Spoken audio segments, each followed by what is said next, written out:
ابھی اپنے آفس سے آئی ہی تھی کہ جب مجھے گھر میں معمول سے ہٹ کر کسی افراتفری اور گھما گھمی کا احساس ہوا۔ ایسا لگ رہا تھا کچن میں بہت سے پکوانوں کا اہتمام کیا جا رہا ہے، مطلب آج پھر کسی مہمان کا نزول ہونے والا ہے۔ پتہ نہیں میری ماں کو کیوں خاندان بھر کے لوگوں کی دعوتیں کرنے کا شوق تھا اور میری ماں کسی نہ کسی کی دعوت کرنے کے لیے بیٹھ جاتی تھی۔ میں تھکی ہاری آفس سے آئی تھی، میرا بالکل بھی موڈ نہیں تھا کہ میں کچن میں جا کر امی کی کچھ مدد کروں، اسی لیے میں نے سیدھا اپنے کمرے کا رخ کیا۔ کچھ دیر بعد میری چھوٹی بہن مسکراتے ہوئے کمرے میں آئی۔ میں نے کہا، چھوٹی ذرا ادھر آؤ، میری بات سنو۔ وہ میرے پاس آ گئی۔ میں نے کہا، آج کون نازل ہونے والا ہے گھر پر؟ جو امی نے کچن کا رخ کیا ہے، کہنے لگی، فیضان بھائی آ رہے ہیں لندن سے اور اب یہی رہیں گے۔ یہ سن کر میرا دماغ چکرانے لگا۔ وہ یہاں کیوں واپس آ رہا تھا؟ فیضان میری پھپھو کا بیٹا تھا۔ پھوپھا اور پھوپھو لندن میں ہی رہتے تھے، اس لیے فیضان بھی وہیں رہتا تھا۔ ابھی چند سال پہلے ہی وہ وہاں شفٹ ہوئے تھے۔ جس دن وہ لندن شفٹ ہوئے تھے، میں نے پورے 100 نفل پڑھے تھے کہ اس فیضان نامی مصیبت سے میری جان ہمیشہ ہمیشہ کے لیے چھوٹ گئی۔ لیکن اب یہ مصیبت پھر سے نازل ہو رہی تھی۔ میں عجیب کوفت کا شکار ہوئی۔ ایک تو پتہ نہیں ہمارے بڑوں کو کیا سوجی بچپن میں ہی بچوں کا نکاح کرنے کی۔ بھائی آپس میں محبت اور اتفاق کی اعلیٰ مثال قائم کرنے کا یہ کون سا طریقہ تھا کہ پکڑ کے بچوں کو بلی کا بکرا بنا دے۔ اور دادا دادی کو میں ہی ملی تھی اپنے اس کمینے لچے لفنگے فیضان کے لیے، جسے دیکھتے ہی میرا پارا ہائی ہو جاتا تھا۔ میرا فشار خون ابلنے کی حد تک بڑھنے لگا تھا۔ کتنا خوش تھی میں جب پھپھو یہاں سے لندن گئی تھی۔ ویسے تو نند بھاوج میں نے ہمیشہ ہی بیر دیکھا تھا، لیکن میری ماں اور پھپھو شاید دنیا کی پہلی نند بھاوج تھی جس میں بڑی محبت تھی۔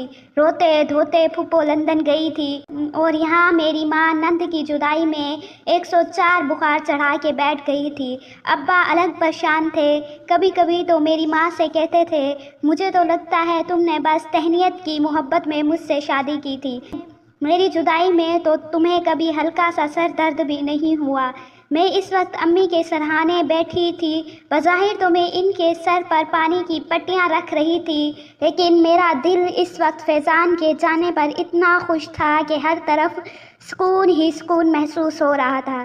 جتنی محبت میری ماں کو اپنی نند سے تھی، اس سے کہیں زیادہ نفرت مجھے اپنے کزن فیضان سے تھی۔ میں بچپن میں کیے گئے اس نکاح کو نہیں مانتی تھی جس کا مجھے علم ہی نہیں تھا۔ میں شاید 3 یا 4 سال کی تھی اور وہ 6 سال کا۔ بھلا یہ کوئی عمر ہوتی ہے نکاح کی؟ میں 10ویں جماعت میں پڑھتی تھی جب پہلی بار میری ماں نے میرے سر پر یہ بم پھوڑا تھا، اور وہ بھی اس وقت جب میری اور فیضان کی لڑائی عروج تک جا پہنچی تھی۔ اس نے میری محنت سے بنائے ہوئے پریکٹیکل جرنل پر پیپسی کی بوتل گرا دی تھی جو صبح مجھے چیک کروانا تھا۔ پھر کہنے لگا، اوہ سوری شفق، غلطی سے گر گئی۔ حالانکہ میں دیکھ چکی تھی کہ اس کمینے نے یہ سب جان بوجھ کر کیا تھا۔ خود تو ویسے بھی 1 نمبر کا ڈفر تھا، اور اگر میرے نمبر اس سے اچھے آتے تو یہ بھی اس سے برداشت نہیں ہوتا تھا۔ میں نے غصے سے اسے گھورا تھا۔ میں نے کہا، تم نے جان بوجھ کے ایسا کیا ہے، میں تمہیں چھوڑوں گی نہیں۔ کہنے لگا، مجھے کیا ضرورت ہے یہ کرنے کی، اتفاق سے گر گئی تو اس میں میرا کیا قصور ہے۔ میں نے کہا، میں نے اپنی ان گناہ گار آنکھوں سے تمہیں یہ کرتے دیکھا ہے۔ کہنے لگا، اس کا مطلب تم مانتی ہو کہ تمہاری آنکھیں گناہ گار ہیں۔ وہ ہر وقت مجھے اپنی اسی قسم کی باتیں کر کر کے تنگ کرتا رہتا تھا۔ میری اس سے بحث بڑھ گئی اور بات ہاتھا پائی تک پہنچ گئی۔ میں نے اس کے بال پکڑ رکھے تھے اور اس نے میرا گلا۔ جب امی اور پھپھو کمرے میں پہنچی تو ہم دونوں کو یوں لڑتے دیکھ کر دونوں کی آنکھیں حیرت سے پھیلی۔ دونوں ہی بھاگتے ہوئے ہم تک پہنچی تھی، ہمیں ایک دوسرے سے چھڑوایا اور ڈانٹنے لگی۔ وہ بھی غصے سے مجھے دیکھ رہا تھا۔ کہنے لگا، یہ مجھ پر جھوٹے الزام لگا رہی ہے۔ میں نے کہا، پھپھو اس خبیث سے کہیے کہ سچ بولے، اس نے میرا پریکٹیکل جرنل خراب کیا ہے اور اب جھوٹ بول رہا ہے۔ پھپھو فیضان کو ڈانٹنے لگی اور امی مجھ سے کہنے لگی تمہیں ذرا بھی تمیز ہے؟ شوہر کے کوئی یوں بال پکڑتا ہے؟ میں نے کہا کون شوہر؟ کہاں شوہر؟ مجھے تو اپنی ماں کی بات سمجھ ہی نہیں آئی تھی جب امی نے کہا کہ فیضان سے تمہارا نکاح بچپن میں ہوا تھا۔ شاید یہ انکشاف ہم دونوں پر بیک وقت ہی ہوا تھا۔ ہم دونوں ہی ایک دوسرے پر الزام تراشی ایک دم چھوڑ دی، پھر ایک دوسرے کو حیرت سے دیکھا اور پھر اپنی ماؤں کی طرف دیکھا۔ وہ پھپھو سے کہنے لگا امی آپ جھوٹ بول رہی ہیں نا، یہ سچ نہیں ہو سکتا، میں اس چڑیل سے شادی نہیں کروں گا۔ یہ دیکھیے کس بری طرح سے اس نے اپنے ناخن میری کلائی پر گاڑے ہیں۔ میں تو ابھی تک گم سم اپنی ماں کو دیکھ رہی تھی، میرا دماغ سائیں سائیں کر رہا تھا۔ یہ کیسا سچ تھا؟ میں فوراً سے کمرے سے باہر نکل کر اپنے کمرے میں چلی گئی۔ جب میری والدہ کمرے میں آئی تو میں نے اپنی والدہ سے پھر سے پوچھا امی جھوٹ بول رہی ہیں نا؟ ایسا کچھ نہیں ہے، آپ نے یہ سب لڑائی رکوانے کے لیے کیا ہے نا؟ وہ کہنے لگی نہیں یہ سچ ہے، تم اس وقت بہت چھوٹی تھی۔ میں نے کہا تب تو میں بہت چھوٹی تھی تو میرا نکاح کیسے ہو سکتا ہے؟ یہ تو ممکن ہی نہیں۔ میری والدہ کہنے لگی کہ کیوں نہیں ہو سکتا؟ ارے ولی اپنی بیٹی کا نکاح کرے تو ہو جاتا ہے، ویسے بھی تمہاری پیدائش پر یہ سوچ چکے تھے کہ تمہاری شادی فیضان سے ہی ہوگی، آئندہ اس طرح سے لڑنا نہیں ہے۔ لیکن میرا تو دماغ گھوم کے رہ گیا۔ دوسری طرف فیضان کا بھی یہی حال تھا، جب بھی مجھے دیکھتا غصے سے گھورنے لگتا تھا۔ میرے والد اور پھپھو دو ہی بہن بھائی تھے۔ دادا دادی کی جائیداد کا بٹوارا ہوا تو آدھا گھر میرے والد نے میری پھپھو کو دے دیا، اس لیے وہ برابر والے گھر میں رہتی تھی۔ لیکن میری والدہ اور پھپھو کے اتفاق سے یہ ہوا کہ گھر کے بیچ میں دیوار نہیں کی گئی، اور یہی سب سے بڑی غلطی تھی، آنا جانا لگا رہتا تھا۔ پھر میرے پھوپھا کی لندن میں جاب لگ گئی پورے 5 سال کے لیے، انہیں اپنی فیملی کے ساتھ لندن جانا پڑا۔ اس دن میں نے شکر کیا تھا میں نے BA کمپلیٹ کرنے کے بعد شوقیہ جاب کی تھی۔ جاب کرتے ہوئے چند ہی ماہ ہوئے تھے کہ ابھی میں اپنے آفس سے آئی ہی تھی جب مجھے یہ منحوس خبر سننے کو ملی۔ آخر یہ کیوں واپس آ رہا تھا؟ وہیں رہنا تھا۔ میں تو سوچ چکی تھی کہ ابا سے یہ کہتی ہوں کہ وہ لوگ تو اب لندن کے ہو کے رہ گئے ہیں، واپس آئیں گے نہیں، اس لیے مجھے بھی اس رشتے سے آزاد کر دیجیے۔ لیکن جب سے یہ سنا تھا کہ فیضان واپس آ رہا ہے میں بے حد پریشان تھی۔ ایک منٹ بھی ہماری نہیں بنتی تھی، کسی ایک چیز پر بھی اتفاق نہیں تھا۔ میں اس کے ساتھ زندگی گزارنا بھی نہیں چاہتی تھی۔ پورے دن میں اپنے کمرے میں جلے پاؤں کی بلی بنے چکر کاٹتی رہی۔ مجھے رات کو کچھ شور شرابے کی آوازیں آنے لگی۔ میں سمجھ گئی تھی کہ مصیبت نازل ہو چکی ہے۔ دھنستہ طور پر باہر نہیں گئی، بیڈ پر بیٹھ کے ٹینشن کے مارے اپنی انگلیاں چٹکا رہی تھی۔ جب میرا چھوٹا بھائی کمرے میں آیا کہنے لگا کہ آپی فیضان بھائی آ گئے ہیں۔ میں نے کہا تو میں کیا کروں؟ حج کر کے آئے ہیں کیا؟ پھولوں کے ہار پہناؤں؟ جاؤ نکلو باہر، خبردار جو میرے کمرے میں آئے۔ میری بات سن کر بیچارہ کمرے سے باہر نکل گیا۔ لیکن کچھ دیر بعد میرے والدہ غصے سے کمرے میں آئی اور کہنے لگی تم کیا کمرے میں بیٹھی ہو صبح سے؟ میں اور زونی کچن میں لگے ہوئے ہیں، چلو باہر اور ٹیبل پر کھانا رکھو۔ میں نے کہا اماں میں بہت تھکی ہوئی ہوں، میرا سر میں درد ہے، میں سونا چاہتی ہوں۔ میری والدہ کہنے لگی میں کوئی بہانہ نہیں سنوں گی، چلو باہر آؤ، کیا سوچیں گے فیضان اتنے سالوں بعد آیا ہے اور تم ہو کہ منہ بنا کے کمرے میں بیٹھی ہو۔